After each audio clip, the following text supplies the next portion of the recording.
In this video, we'll walk you through what to expect when printing with and without voltage applied.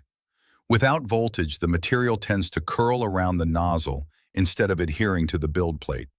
In contrast, when voltage is turned on, the material is drawn downward and attaches properly to the build surface. This clip demonstrates how the material curls when voltage is not applied.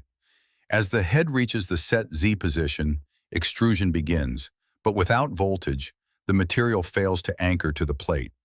However, when the voltage is applied, you can see that it immediately anchors onto the plate.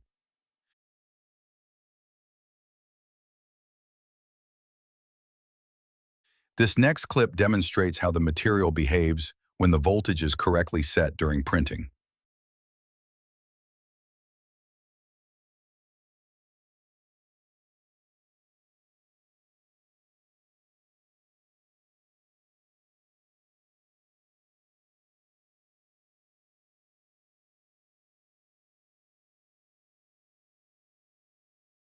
Thank you for watching.